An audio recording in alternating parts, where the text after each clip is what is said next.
듣기만 해도 산업과 기업이 저절로 이해된다.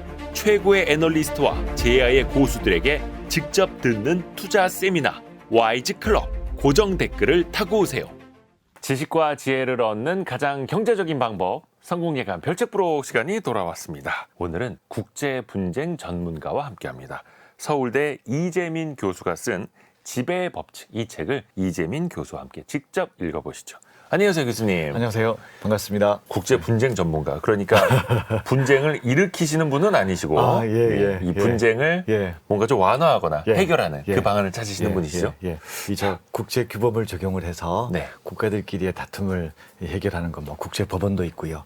또 서로 협상하는 것도 있고 그 부분을 제가 이제 가르치고 또 연구하고 하고 있습니다. 협상도 있고 국제 법원까지 갈 수도 있는 거고요. 협상이 해결이 안 되면. 자, 이 지배의 법칙이라는 신간이네요.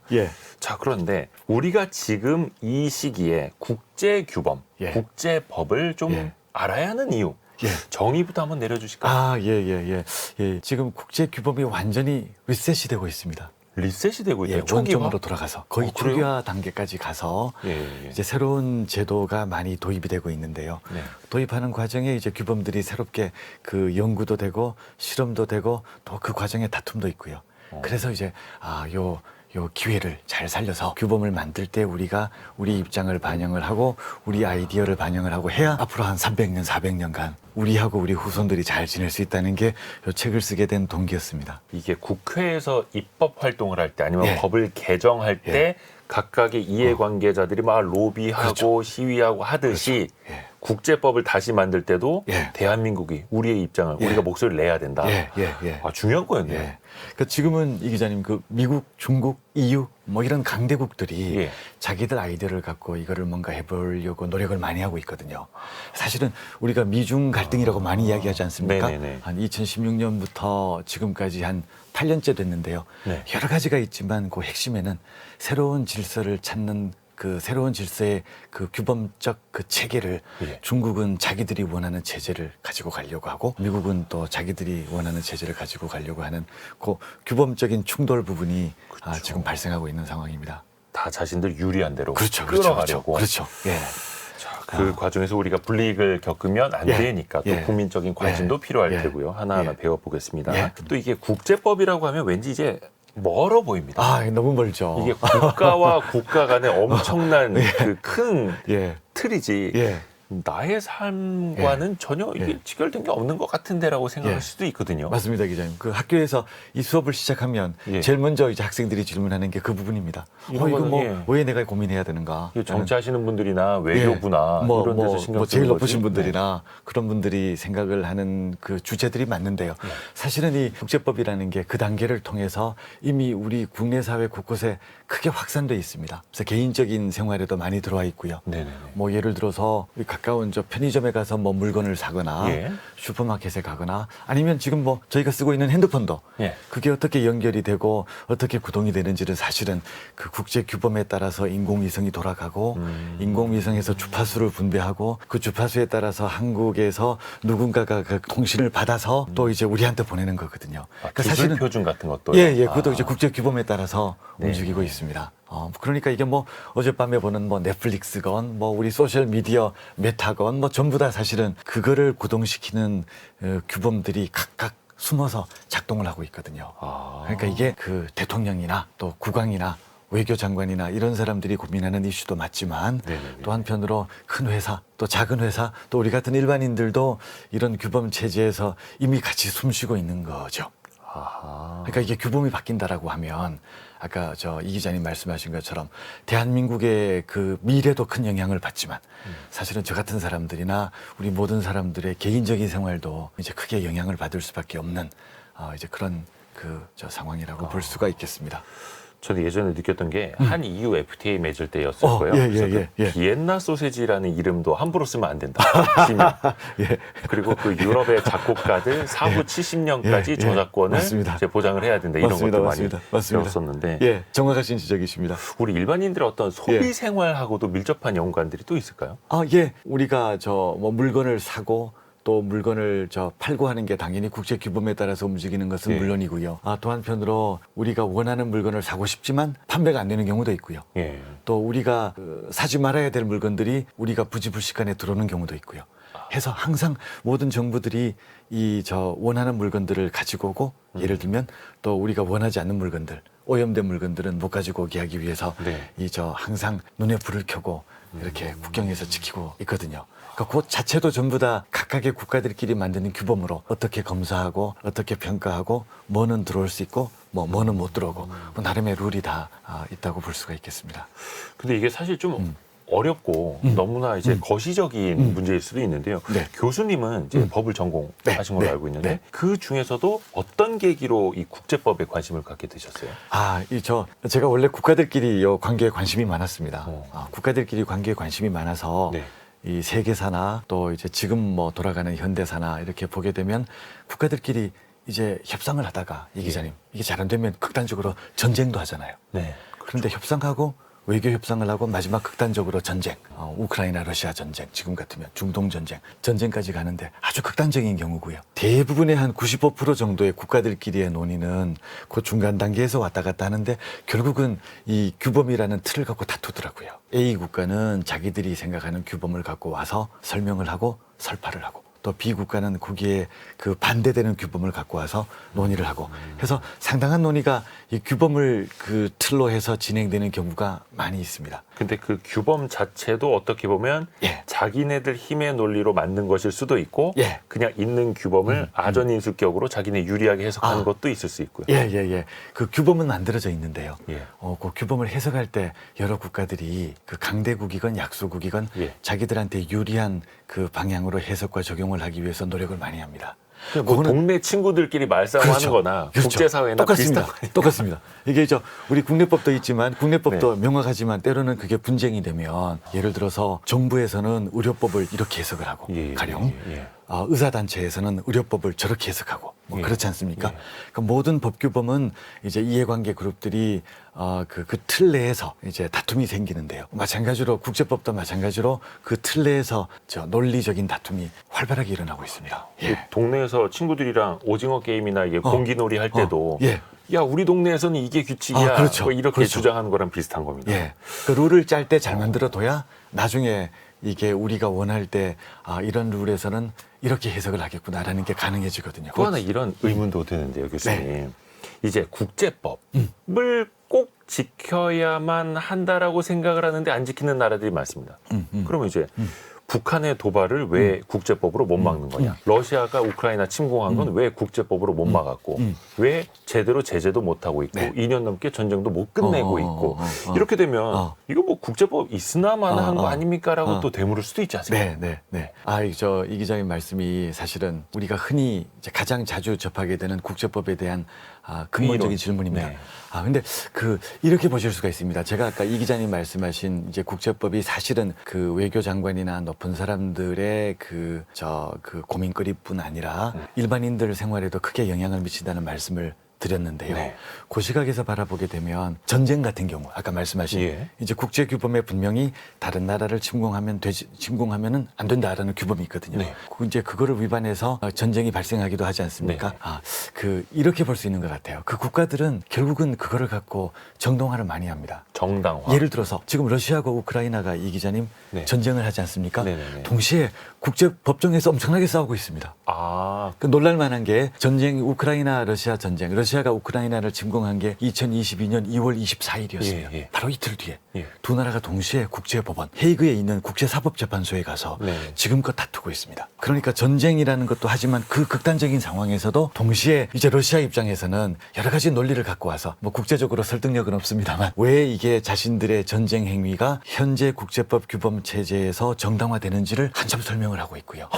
또 반면에 우크라이나는 이게 왜 이제 국제법 위반 행위냐에 대해서 또 주장을 하고 있고요. 동시에 이제 전개가 되고 있는 상황입니다. 그래서 이게 국제 규범이라는 게 이 전쟁이라는 극단적인 상황에서도 동시에 나타나서 진행이 되고 있고 제가 요 책에서 한참 자세하게 설명했던 법률 전쟁이라는 게 그런 형태. 미중 분쟁도 그렇고 미국과 러시아 간의 분쟁도 그렇고 어떻게 보면 얼마 전까지 한일 간의 분쟁도 그렇고 국가들끼리 여러 갈등들이 이 규범의 틀 내에서 또는 어떻게 보면 규범을 악용하는 부분도 많이 있습니다. 그러네요. 규범을 활용 내지 악용하면서 국가적인 이해관계를 반영하기 위해서 노력하는지를 설명하기 위해서 이게 되게 러시아 우크라이나 전쟁은 극단적인 사례이기는 네, 한데 네, 네. 그 수많은 민간인들에게 피해를 주면서도 자신들의 침공이 정당하다라는 걸 예. 국제사법재판소에서 설파를 하고 있다라는 게 또 되게 예. 씁쓸하고 슬프기도 하고 잘 그게 이해가 뭐 또 안 설득력이 되기도 합니다. 있는 건 아니지만 이제 그만큼 국제 규범을 도구화해서 활용하고 있는 상황이니까 상대방이 국제 규범을 도구화해서 활용할 때 거기에 대응하려면 왜 그 말이 말도 안 되는 이야기인지 왜 그게 그것도 이제 반박을 해야죠. 규범에 적합하지 않는지를 논리적으로 설파를 해야 되니까 그렇죠.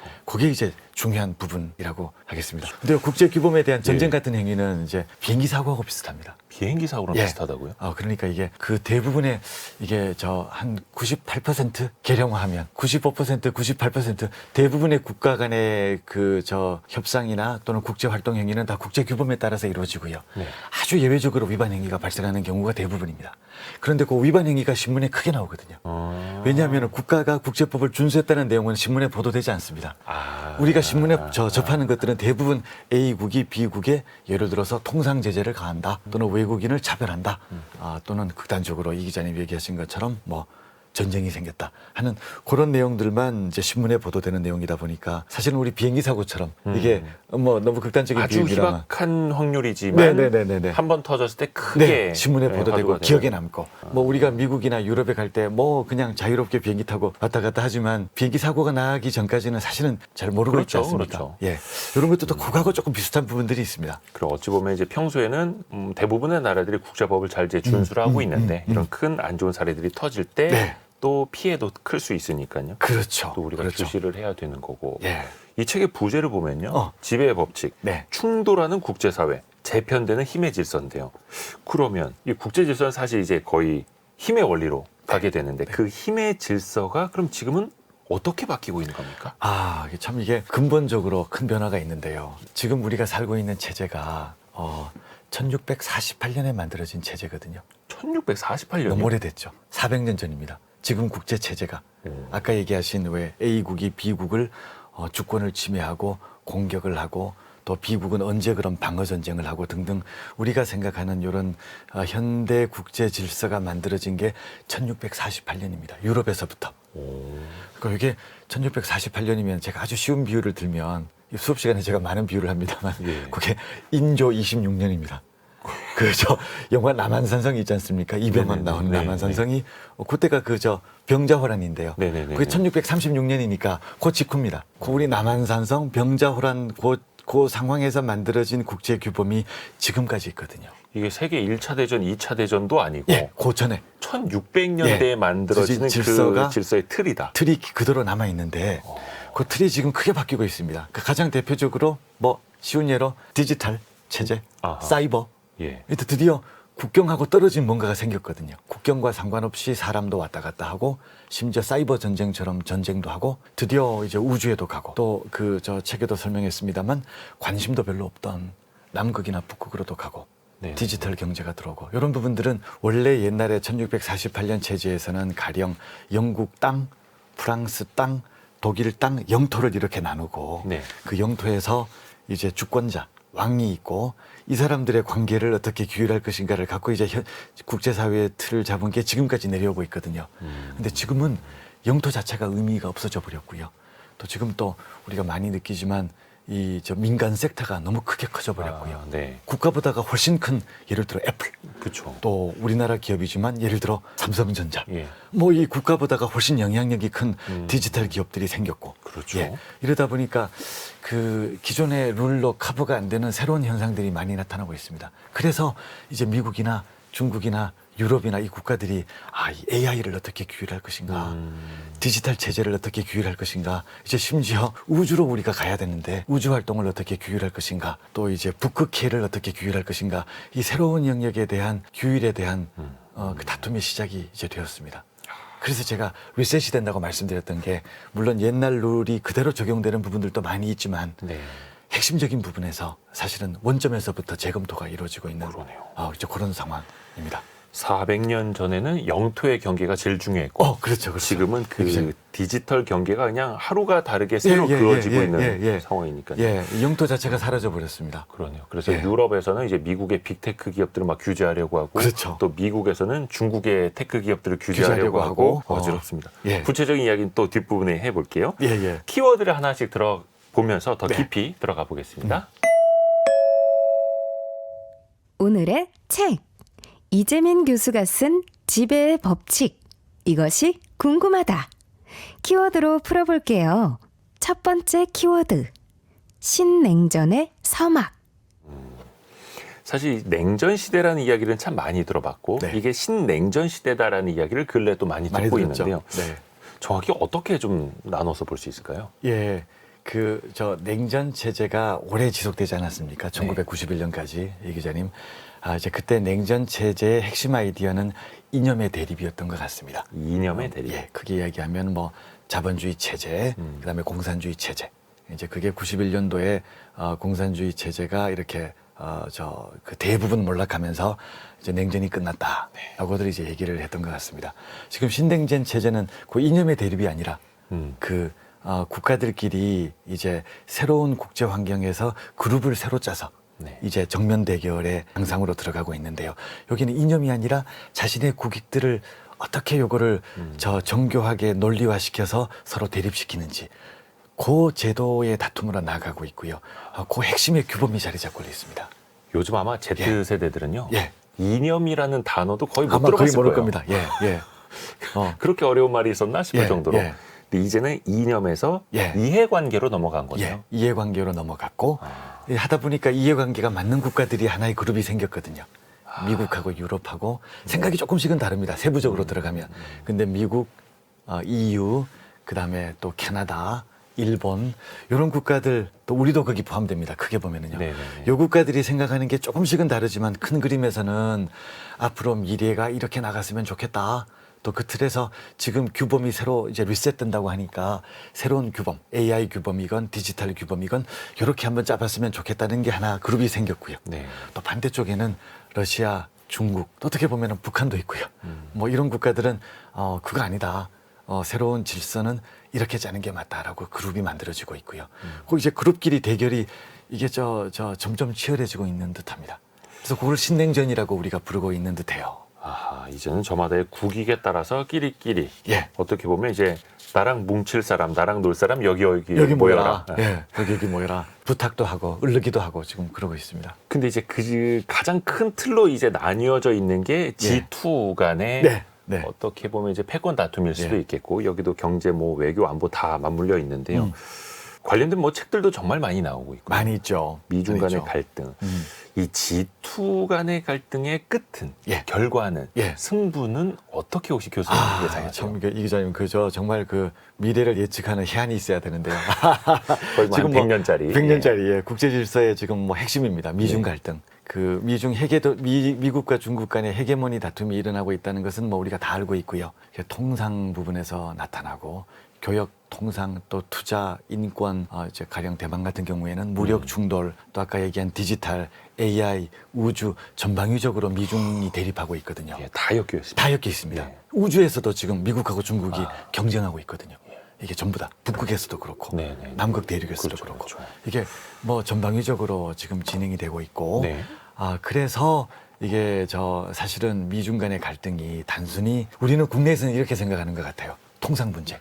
그러니까 예를 들어 바이든 대통령이 중국 상품을 조금 사주면 중국이 누그러질 것이다. 또는 반대로 중국이 미국 보잉 비행기를 좀 사주면 이게 해결될 것이다라고 신문에도 나오고 하는데 저는 그렇게 보지는 않습니다. 그건 정말 수많은 이슈 중에 빙산의 일각이고요. 미국과 중국은 어떻게 보면 전면적인 정면 대결의 구도로 가고 있어서 이게 쉽게 해결될 것 같지는 않습니다. 경제나 무역 분쟁은 그냥 빙산의 일각. 빙산의 일각이고 그거는 우리가 슈퍼마켓에 가고 편의점에 가면 제일 먼저 눈에 띄는 게 이제 이 기자님 바나나가 됐건 뭐 빵이 됐건 그거 아니겠습니까?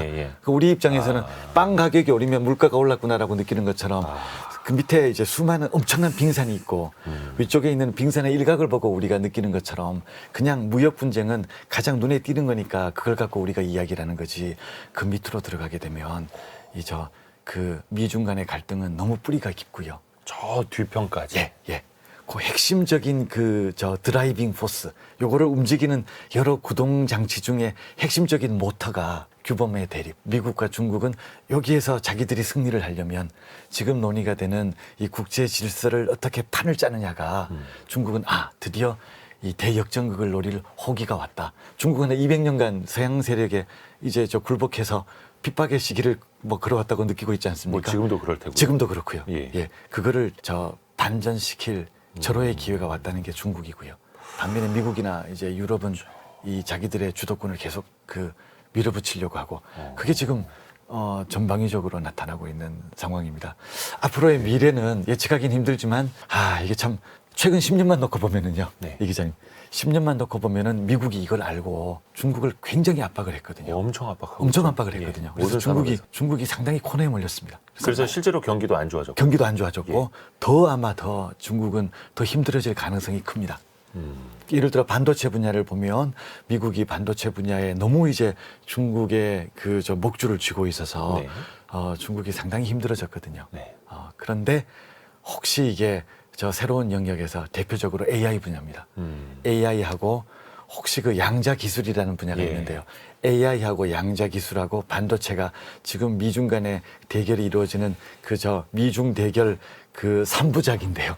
여기에서 반도체는 좀 중국이 힘들어졌지만 예. 만약 AI 분야나 지금 한참 각광을 받고 있는 양자 기술 분야에서 중국이 모멘텀을 이어간다면 중국이 대역전극을 이룰 가능성도 없지 않아 있긴 합니다. 지금은 중국이 힘든 상황입니다. 그렇죠. 결과는 알기 어렵겠습니다만 이제 혹자들은 또 그렇게도 봅니다. 미국이 각종 첨단 반도체 제조 장비 같은 것도 중국에 팔지 말라고 하는데 그래서 중국은 또 자국 기술로 그걸 또 육성하려고 엄청나게 또 돈을 퍼붓고 있고 외국 인재들 기술도 막 빨아가고 있고 쉽진 않을 겁니다. 물론 쉽진 않겠습니다만 예. 또 이게 한 50년 후 100년 뒤에 또 어떻게 될지는 알 수 없는 거죠. 예. 그리고 앞에서 교수님께서 이재민 교수님께서 이념보다 이제는 국익으로 가고 있다라고 이야기를 해주셨고 책에서도 이데올로기는 이제 옛말이다. 이게 뭐 이념이 되겠죠. 네. 논리의 대결이 시작됐다라고 강조를 하셨어요. 예. 어떤 의미입니까? 이게 어떤 논리를 또 우리가 펼쳐봐야 될까요? 이렇게 볼 수 있지 않을까 생각합니다. 이 기자님. 대한민국이 생각하는 어떤 정책 방향이 있지 않겠습니까? 네. 또 우리나라 산업에 유리한 예를 들면 반도체 같으면 우리 반도체 산업에 유리한 전 세계적인 흐름이 있지 않겠습니까? 네. 가령 반도체를 자유롭게 만들고 또 반도체를 우리가 원하는 데 수출하고 특허권도 보장받고 또 이제 우리가 투자한 해외 투자 반도체 기업들도 보호받고 뭐 이런 거를 우리가 원하지 않겠습니까? 그렇죠. 그게 다 아까 우리 얘기했던 FTA가 되었건 투자협정이 되었건 또는 뭐 다른 국제 규범이 됐건 국에 따라서 움직이거든요. 근데 그게 지금 바뀌고 있으니까 우리가 요 새로운 룰을 바꾸고 반도체 교역 규범이나 또 반도체 투자 규범을 바꿀 때 요렇게 이런 요소는 넣고 이런 요소는 빼고 하는 부분들에 대해서 우리가 이끌어가지 않으면 다른 국가들이 만들게 되거든요. 그럼 우리는 이런 상황에 이제 처하게 될 수가 있습니다. 아마 반도체는 특히 메모리 반도체는 우리나라가 제일 잘 만들 것 같아요. 근데 문제가 그 메모리 반도체를 우리가 잘 만들었는데 그거를 팔거나 사거나 하는 그 룰 자체가 우리가 원하는 방향으로 만들어지지 않으면 우리보다 퀄리티가 떨어지는 가령 미국이 만든 반도체가 또 우리하고 비교가 안 되는 중국산 반도체가 이제 사실은 더 많이 팔리게 되고 더 많이 사용되게 되게끔 하는 상황으로 갈 수가 있거든요. 그래서 우리가 보면 지금은 어떻게 하면 반도체를 잘 만들어서 그거를 세계 시장에 잘 파느냐가 우리 정부 정책의 핵심인 것 같아요. 그건 중요하지만 그보다 더 중요한 것은 어떻게 보면 우리가 잘 만든 반도체가 미국에서 잘 팔리고 중국에서 잘 팔리고 또 일본과의 경쟁에서 이기도록끔 이렇게 하려면은 이제 반도체를 만들고 반도체를 판매하고 소비하고 하는 요 틀 자체가 우리가 원하는 방향으로 만들어져야 되는데요. 그거를 지금 만들고 있습니다. 혹시 뭐 글로벌 공급망 재편이라고 신문에 많이 나오고 있는데 그게 지금 만들고 있는 룰이거든요. 그거를 우리가 지금 미국하고 일본하고 또 어느 정도는 중국하고도 조금 다른 방향이지만 이 좀 논의를 해서 그 틀 자체를 세팅을 잘 해둬야 우리 이제 회사들이 만든 반도체가 우리가 원하는 대로까지는 안 팔리겠지만 그건 워낙 이상적인 거니까 최소한 조금 피해는 보지 않는 방향으로 갈 수가 있도록끔 할 수가 있겠습니다.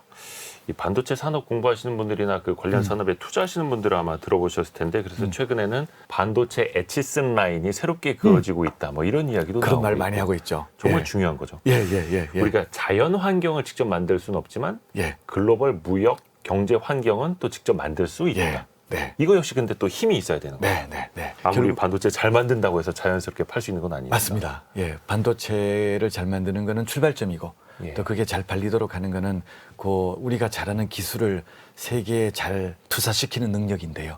그게 뭐 외교 능력도 있고 협상 능력도 있지만 마지막에 가서는 이게 법적인 이슈로 다 정리가 되거든요. 그 단계를 잘해야 된다는 게 앞으로 우리의 과제라고 생각을 합니다. 예를 들어 제가 이게 적절한 비유인지는 모르겠습니다만 이 기자님, 제가 살고 싶은 이제 원룸을 찾아다니지 않습니까? 네네네. 오피스텔이 됐건 네. 제가 마음에 드는 걸 찾고 이제 그 집주인과 내고를 하고 여러 가지가 정해진 다음에 결국 마지막에 가서는 계약서를 쓰지 않습니까? 네. 마지막에 가서. 그러니까 아무리 우리가 미국하고 뭘 해도 또 아무리 일본하고 뭘 논의를 해도 또 아무리 중국하고 뭘 협상을 해도 마지막에 가서 결국에 남는 거는 그 계약서 한 장. 그렇죠. 그게 결국은 뭐 조약이 제일 중요한 되었건 거죠. 합의서가 되었건 예. 이제 그거에 대해서 우리가 잘 신경을 안 쓰는 것 같아요. 그 오피스텔을 찾아다니고 원룸을 짓고 찾아다니는 거는 잘하는데 마지막 단계에서 그 결정타, 이 활용 점정, 이 정리하는 작업에는 우리가 상대적으로 조금 무심했던 듯합니다. 아마 그 우리 문화도 관련이 있는 것 같습니다, 이 기자님. 우리 속담에 그런 거 있지 않습니까? 이 사람은 법 없이도 살 사람이다. 또 누군가가 뜬금없이 법 이야기를 하게 되면, 아이 당신 그 나 못 믿는 거냐? 이 법 이야기를 하면, 아이 저 친구끼리 그럴 수 있냐? 해서 법대로 해, 그래도 나오죠. 친구끼리는 뭐 그냥 돈도 빌려주고 뭐 이것도 주고 저것도 주고 하는데 이게 뭐 물론 전 세계가 우리 저 친한 친구들처럼 이렇게 다 믿고 의지하고 그렇죠. 하는 상황이면 뭐 분쟁이 생겨도 이렇게 같이 이야기하면서 해결되겠지만 그게 아니기 때문에 결국에는 마지막에 남는 거는 그 오피스텔 계약서 한 장인 것처럼 결국에 마지막에 남는 거는 반도체가 되었건 전기 자동차가 되었건 뭐 그냥 저 가솔린 자동차가 되었건 뭐 조선업이 되었건 뭐가 되었건 간에 마지막에 남는 거는 저 법적 문서인데 그거를 우리가 이 국가적 차원에서도 그렇고 기업들도 그렇고 개인 차원에서도 우리가 그게 조금 무심한 것 같아요. 그래서 그게 이제 크게 보면은 규범에 조금 신경을 쓰는 건데 이제 전 세계적으로 새로운 규범이 만들어지니까 우리가 국가적인 차원에서는 전략적으로 또 정책적으로 이 저 규범화 작업, 또 규범을 형성하는 작업, 형성이 되면 규범을 잘 만드는 작업, 또 규범을 만든 다음에는 그거를 잘 설명하고 또 우리 국가 이해관계에 맞게 전파하는 작업, 또 때로는 국제법원에서 또 유엔에서 대결하는 작업, 네. 이 제대로 이루어져야 된다는 게 이제 제가 그 저 수업 시간이나 이럴 때 항상 강조하는 부분입니다. 국제법을 예. 규범을 정할 때부터. 예. 국제법을 뭐 이렇게 숭상하자, 국제법을 지상 과제로 하자 그런 건 전혀 아닙니다. 너무나 많은 우리 저 현안들이 많고요. 네. 그 현안들을 잘 뭐 외교 문제가 되었건 국방 문제가 되었건 뭐 잘 우리가 잘 매니지를 하는 건 필요한데 네. 이 여러 과정을 거치면 마지막에 가서는 결국에는 법적 전문가와의 논의가 필요한데 그 부분을 우리가 조금 더 신경을 써야 되지 않나. 또 하나가 뭐 우리의 전통 뭐 잠깐 이제 이야기해 주셨는데 관념 같은 것도 예. 이게 명분이냐 진리냐 예. 항상 또 고민이 됩니다. 그러니까 과거에 우리나라는 또 진리보다는 또 명분을 또 중시했던 우리가 참 명분을 중시 많이 하죠. 그것도 있고요. 근데 이제 21세기 현재 들어와서 보면은 예. 미국과 중국 사이에서 우리는 어찌 됐든 간에 뭐 무역 1, 2위 상대, 그러니까 우리의 수출 1, 2위 상대니까 어느 한편을 들어서는 또 안 될 것 같기도 하고 참 고민스럽습니다. 약속의 서러움이기도 합니다. 지정학적으로도 그렇고 어떻게 해야 됩니까? 이게 어떻게 보면 이제 줄타기인데요. 줄타기. 이 줄타기를 어떻게 해야 될까요? 참 그게 뭐 이게 우리나라에 어떻게 보면 우리 민족 5,000년 역사에 항상 이제 우리가 고민했던 부분인 듯합니다. 약간 맥락은 다르지만 지금은 우리 상황은 조금 바뀐 것 같습니다, 이 기자님. 뭔가 하면 우리나라가 그 국력 규모로는 세계 10위 정도 됩니다. 그렇죠. 197개국 중에 10위니까 엄청난 거죠, 사실은. 또 교역 규모로만 보면 우리나라가 세계 6위입니다. 네. 장사하는 규모로만 그쵸. 보면 세계 6위, 또 뭐 이게 저 장사, 교역, 경제 규모, 투자, 또 국방력까지 다 포함하면 한 세계 10위 정도로 평가를 하거든요. 그러니까 지금은 이 미국도 한국의 눈치를 볼 수밖에 없는 거거든요. 어느 정도는. 또 일본도 그렇고 중국도 그렇고요. 그러니까 이제 우리가 크게 보면 구한말 시대에 그 미국, 일본, 중국, 러시아의 이 사이에 있던 그 상황은 지금도 바뀌지 않았는데요. 한 100년 전에. 지금은 이제 우리의 위상이 커지다 보니까 그 상황은 안 바뀌었지만 우리가 우리 목소리를 내고 우리가 따질 건 따지고 또 심지어 우리가 얼굴을 붉혀서 한번 저 다퉈볼 논리적으로 다퉈볼 가능성은 많이 높아졌습니다. 우리 우군들도 많이 있고요. 어허. 또 우리가 레버리지도 많이 커졌고 예. 아까 우리 이 기자님하고 한참 얘기했습니다만 미래 시대의 핵심은 반도체거든요. 그렇죠. 예를 들면. 예. 근데 반도체의 절반이 메모리 반도체고 절반이 비메모리 네. 반도체인데 메모리 반도체는 우리나라가 세계 70%를 장악하고 있습니다. 네. 그러니까 엄청난 능력이죠. 음. 이 우리의 그 영향력이라는 게. 그러니까 아까 우리가 양자 기술, AI, 그다음에 반도체가 미래의 세계를 이끌어가는 3대 축이라고 했는데 AI는 우리가 세계를 이끌어간다고 볼 수가 없고 또 양자 기술도 우리가 초창기거든요. 네. 이끌어간다고 볼 수는 없고 근데 반도체는 이끌어가고 있는데 절반은 우리가 이끌어가고 있으니까 네. 세계를 움직이는 흐름에서 한 6분의 1 정도는 우리의 지분이 있거든요. 세계에서 절반이니까 네. 6분의 1 정도면 이거를 우리가 잘 살려서 미국에 대해서도 일본에 대해서도 중국에 대해서도 우리가 충분히 우리 입장을 전파할 수 있고 전파할 때 거기 이제 논리적으로 네. 이제 나가야 되고 그 논리가 이게 개인 간의 관계도 그렇지만 이 기자님 이게 논리적으로 말이 되자면은 뭔가 본인의 원칙이 있어야 하지 않겠습니까? 네, 네. 나는 너는 싫고 너는 좋다라고 하게 되면은 논리적으로 설명이 안 되는데 반대로 내 원칙은 이거다. 나는 이게 맞다고 생각한다. 요 틀을 잡고 요 틀을 갖고 그 A 국가한테 이야기를 하고 B 국가한테 이야기를 하게 되면 때로는 A 국가가 싫어할 수도 있지만 A 국가가 싫어하더라도 이거는 내가 이렇게 생각하기 때문에 그렇다라고 논리적으로 설명을 할 때 A 국가는 그때는 기분이 상하겠지만 한국은 이런 이슈에서는 이런 스탠스로 우리를 대하는구나 라는 게 이제 전해지고 때로는 B 국가한테는 다른 얘기를 하더라도 네네네. B 국가가 싫어할 수 있지만 이게 논리적으로 설명이 되면 상당히 그 갈등을 줄일 수가 있는 것 같습니다. 그래서 우리가 스탠스를 명확하게 하는 게 중요하고 그 스탠스의 핵심이 저는 규범이라고 생각합니다. 그렇지 않으면 지금은 뭔가 하면 우리 스탠스가 뭔가 하면 수출을 많이 하는 거거든요. 그렇죠. 어떻게 하면 많이 파느냐. 그게 사실 맞기는 한데요. 그럼요. 그게 스탠스가 되면 다른 나라들 입장에서는 한국은 그 원칙이 있다라고 보기는 힘들고 어떻게 하면 자동차를 많이 파는가. 어떻게 하면 반도체를 많이 파는가라는 데만 초점이 있다라고 생각하면 우리가 주도권을 잃어버리는 것 같아요. 그러면 저쪽에서는 한국 반도체를 규제하겠다. 지금 그렇게 하고 있거든요. 미국이든 중국이든 한국의 핵심은 반도체를 많이 파는 거니까 한국을 압박하려면 반도체 생산을 규제한다. 반도체 판매를 규제한다라고 하게 되면은 참 우리가 반박하기 힘들거든요. 거의 그냥 게임 끝나죠. 예. 그래서 그게 우리가 반도체를 많이 팔고 자동차를 많이 판다는 게 우리의 핵심인 건 맞지만 그거를 최대한 외국에 포장할 때는 우리의 외교 전략은 이렇다.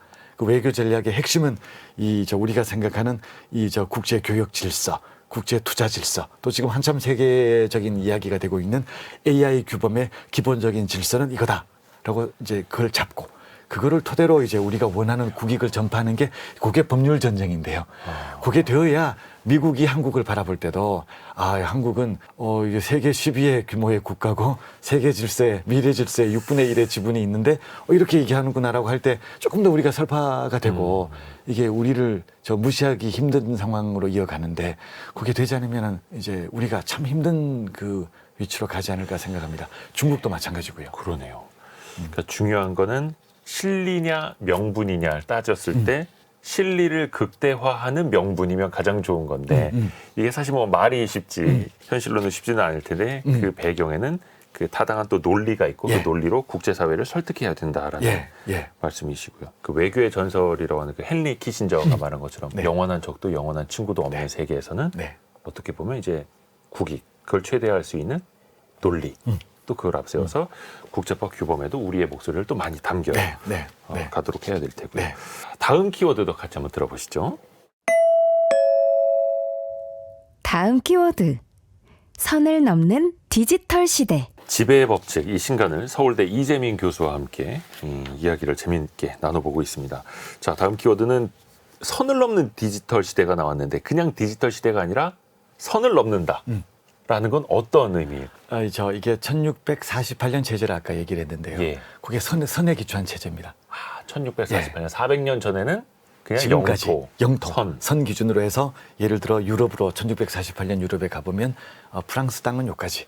거기서부터는 독일 땅, 물론 그때 독일이라는 나라는 없었지만 지금의 독일 지역에 그 경계선이 있고 이제 그 선을 기준으로 여기까지는 주권 국가가 뭘 하고 여기서부터는 뭘 못하고 하는 룰을 만든 게 국제 질서의 출발이고 네. 그게 우리가 흔히 지금 이야기하는 국제법이거든요. 근데 그 선이 이제 사라지고 디지털. 지금 우리가 뭐 이런 방송도 전 세계로 다 나가고 또 어젯밤에 제가 넷플릭스를 봤는데 그 넷플릭스가 미국에서 오는 거거든요. 네. 서버는 싱가포르에 있고 제작자는 미국에 있고 그 미국에서 송출되어서 싱가포르 서버에 저장이 되었는데 서울에 있는 제가 어제 봤거든요. 예. 그러니까 이게 그러면 이게 뭔가 문제가 생기면 도대체 제가 보고 있는 한국 그 법이 적용되느냐 아니면 이 제작자들이 제작물을 송출한 미국 법이 적용되느냐 아니면 서버가 위치하고 있는 싱가포르 법이 적용되느냐 아니면 뭐 다 적용되느냐 네. 이런 것들은 사실은 저 선을 넘는 이슈들입니다. 옛날에는 명확했거든요. 옛날에는 저 서울에서 뭘 하려면은 서울에 와서 뭘 하는 거니까 한국 법이 적용된다는 게 워낙 처음부터 명확한데요.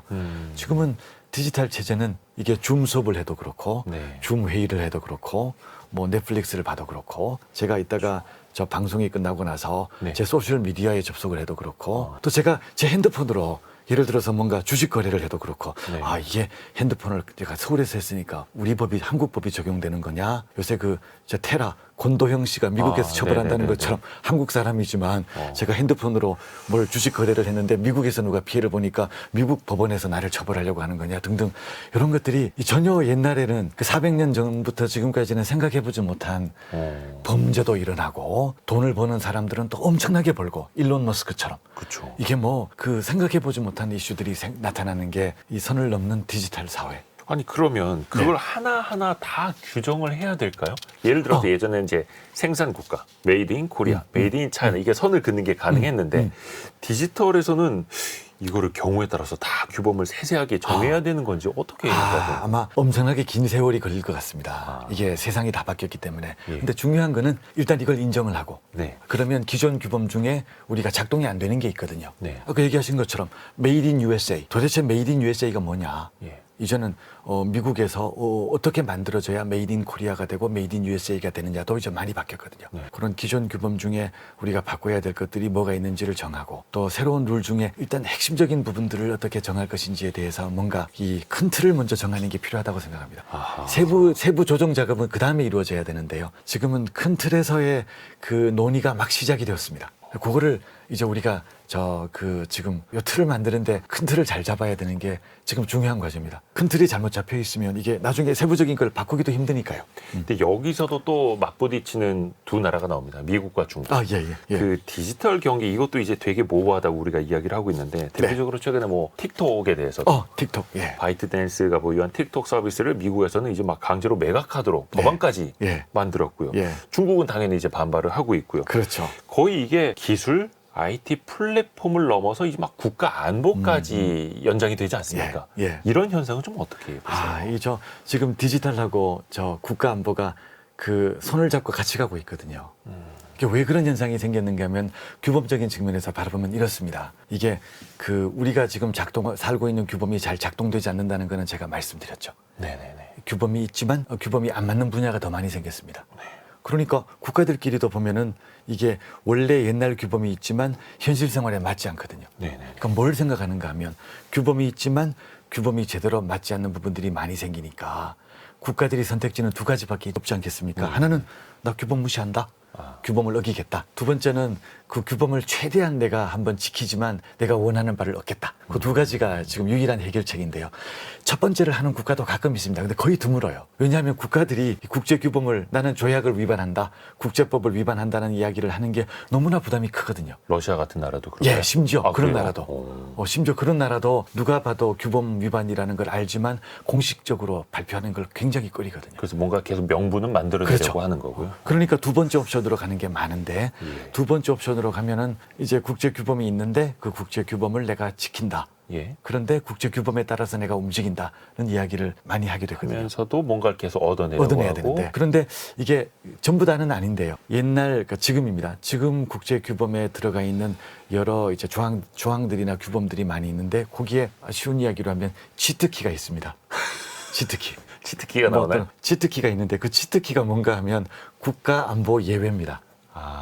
이거는 옛날에 어떻게 이렇게 이게 들어갔는가 하면 크게 생각을 안 했어요. 예. 이게 뭔가 하면 조약을 만들고 나서 만약에 세계 전쟁이 나면 예. 그때 가서는 이 조약은 못 지킨다. 예를 들어서 물건을 사고 팔고 자유롭게 교역하지만 이제 저 전쟁이 발생하거나 무력 충돌이 생기면 뭐 당연히 교역이 중단될 거니까 그때는 자유로운 교역이나 자유로운 투자를 못 한다라는 식의 조항들이 많이 들어갔거든요. 그래서 국제법이 있지만 예. 그게 국가 안보에 저촉이 치명적인 되면, 위협이 되면 예. 우리는 이걸 예외로 둘 수 있다. 그 조항들이 다 들어가 있습니다. 그러니까 지금 상황에서는 조약을 지키기 힘들게 되면 유일한 치트키가 그러면 나는 국가안보 예외 조항을 원용을 해서 원용한다는 건 너무 어려운 단어네요.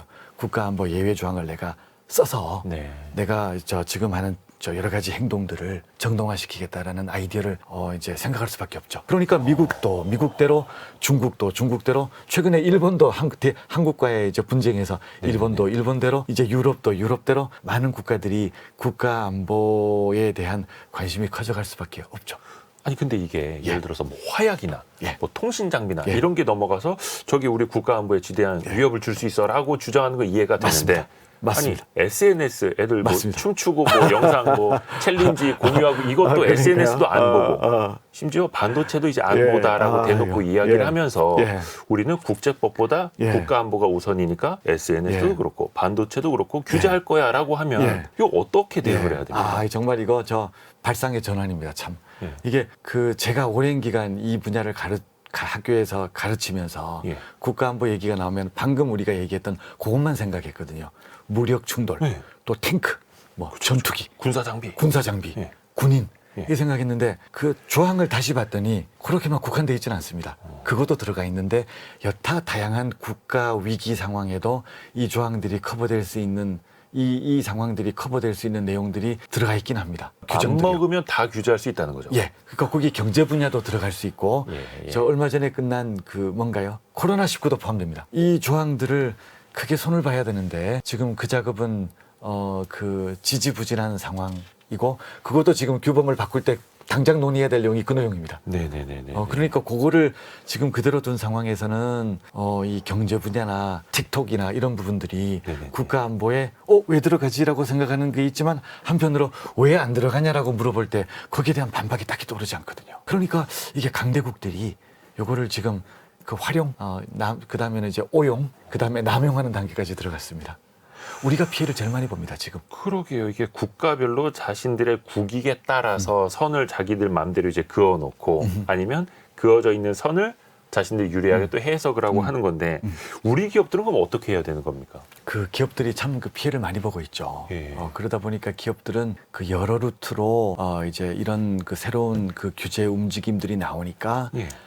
그 정부하고 외국 정부하고 협상도 많이 하고요. 기업 차원에서 네네. 정부도 지원하지만 하다 안 되면 예. 그 이제 고육지책이 결국은 어떻게 되겠습니까? 고육지책이 마지막 수순은 기업들 입장에서는 공장을 옮기는 거거든요.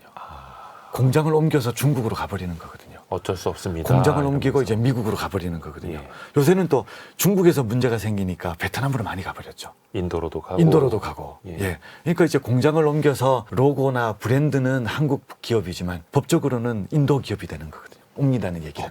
법적으로는 미국 그렇죠. 기업이 되는 거고. 수출 데이터도 그쪽에서 그렇죠. 잡히고요. 그 미국 기업이 되니까 며칠 전에도 신문에 나왔지만 미국 정부가 보조금도 막 주지 않습니까? 그렇죠. 미국에다 공장 지어라. 그렇죠. 로고는 한국 로고지만 이제 법적으로는 미국 기업이 되니까 보조금도 주고 지원도 하고 하는 이 마지막 최후의 고육지책입니다. 또 어차피 또 기업은 이윤을 창출하는 예. 집단이기 때문에 네. 이윤을 위해서 본인들의 생존을 위해서 또 그 선택을 하는 건데 예. 그게 이제 국가적으로 보면 우리의 수출이 줄고 일자리가 줄고 큰 손실입니다. GDP가 줄고. 예. 그러니까 우리 기업들이 가버리게 되면 결국은 이게 뭐 큰 타격이죠. 여러 맥락에서.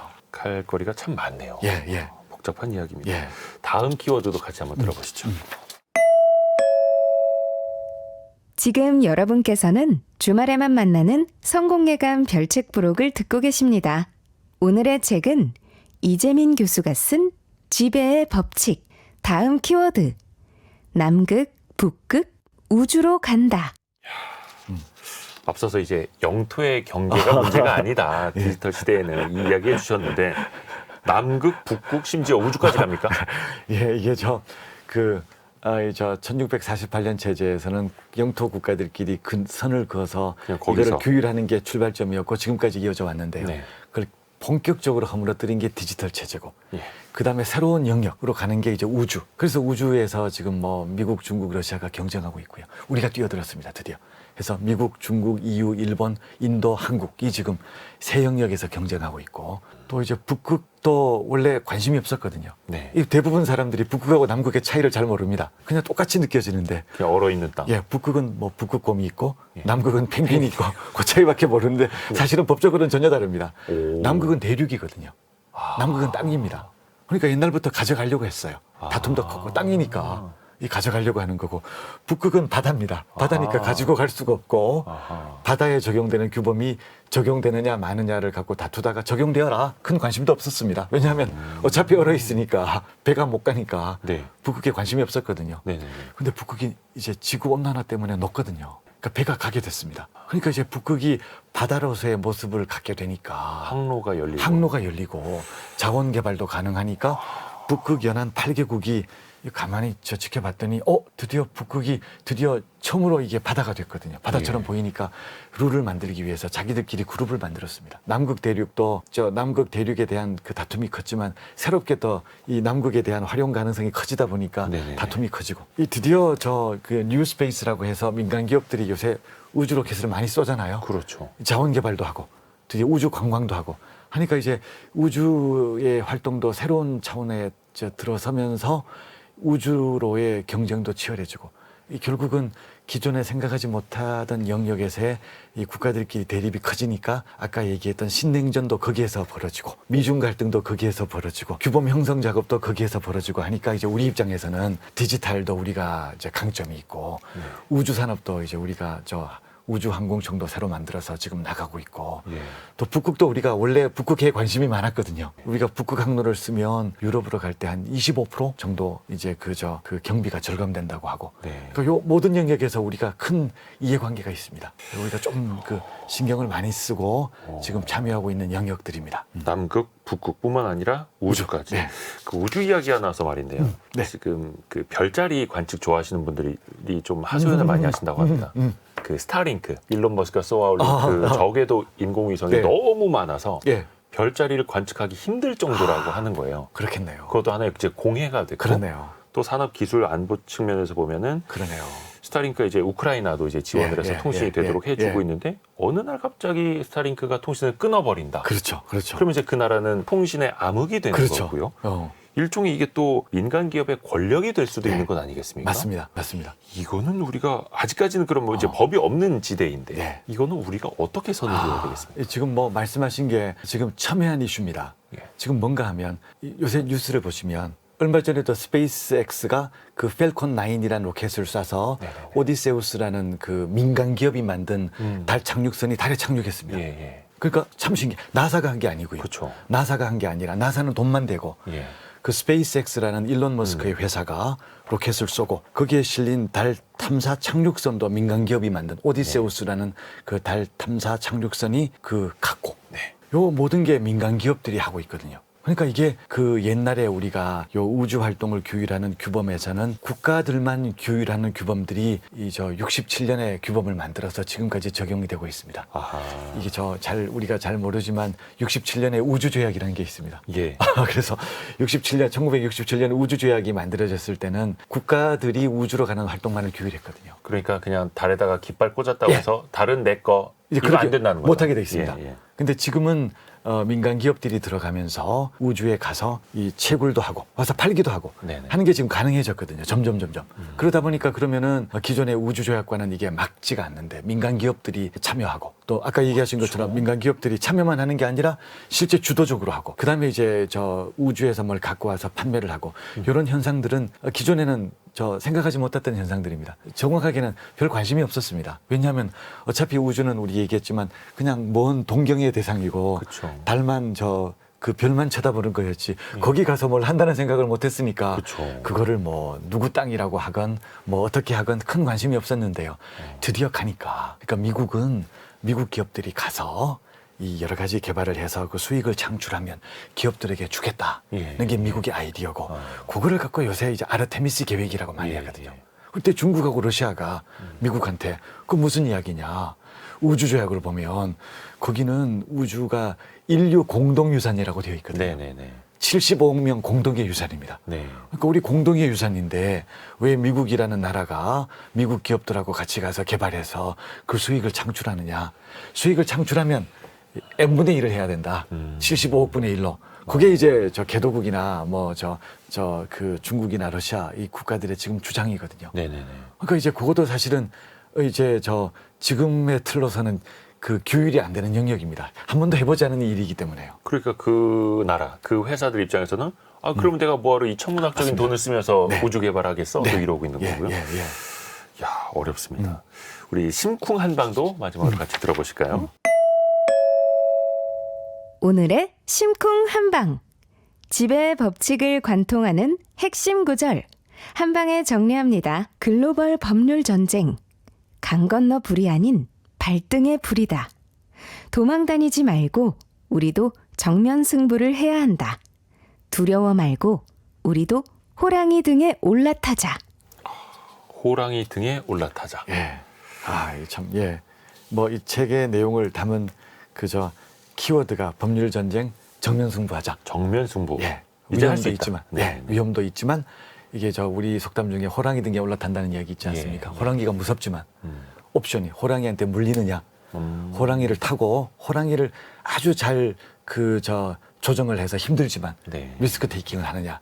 예, 지금 제가 볼 때는 우리나라가 산업적인 측면도 그렇고 외교적인 측면도 그렇고 또 군사적인 측면에서도 그 전환기에 있다고 생각을 합니다. 그래서 그거를 우리가 잘 해야 되는데 이 규범 부분이 특히 그렇다고 생각합니다.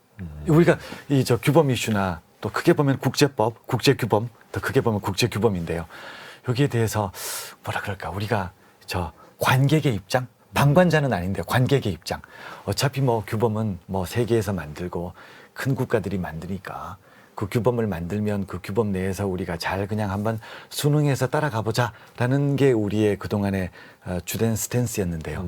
지금은 그게 맞지가 않고 새롭게 틀을 짜니까 그 틀을 짤 때 우리가 조금 더 적극적으로 참여해서 이게 관객이 아니라 무대로 올라가자는 뜻이었습니다. 무대로 올라가면 그러면 한국이 주연이 될 수 있느냐? 그건 힘들겠죠. 우리가 주연은 아닌데 조연은 할 수 있거든요.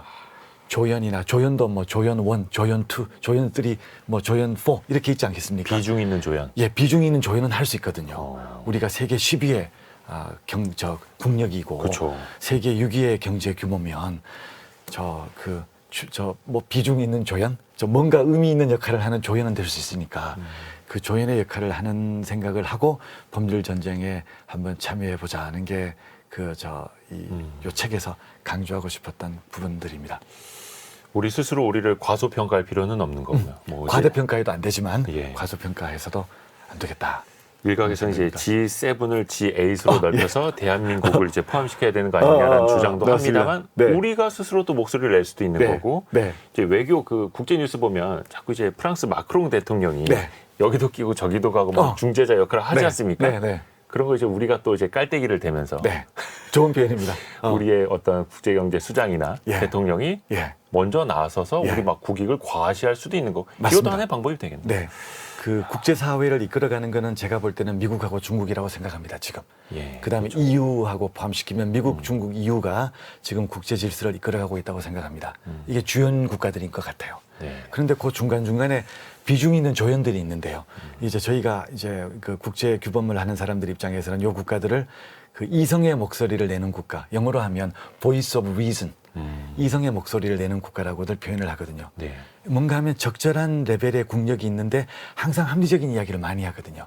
그러니까 이 국가들이 이야기를 하면 전 세계 197개 국가들이 많이 들어요. 네. 미국하고 중국은 자기들이 숨은 의도가 있으니까 이렇게 이야기하겠지만 요 국가들이 이야기하면 많은 국가들이 듣거든요. 네. 오피니언 리더. 네네. 그 국가가 호주, 또 싱가포르, 캐나다, 뉴질랜드, 그 다음에 한국 정도입니다. 그 아까 이제 우리 그 말씀하신 비중 있는 조연들이거든요. 네. 그러니까 우리가 보이스 오브 리즌을 낼 수 있는 국가가 이제 지금 이미 되었으니까 규범 형성 작업에서도 우리가 목소리를 내면 당연히 우리가 100% 반영은 안 되죠. 반영은 안 되고 우리도 우리 이해관계가 있으니까 그거를 생각해서 반영하기 위해서 이제 전략적으로 노력하는 거지만 이게 100%는 아니더라도 한 50%만 반영이 되어도 이게 1648년 체제가 지금까지 왔으니까 400년이면 네. 지금 요 체제가 앞으로 400년 더 간다라고 보게 되면 아마 우리 후손들이 이 체제에서 살아남고 더 발전할 수 있는 기본 틀을 우리가 향후 한 30년에서 50년간 만들 수 있다면 큰 작업이 아닐까 생각을 한번 해봤습니다. 미래의 대한민국을 위해서, 우리 후손들을 위해서.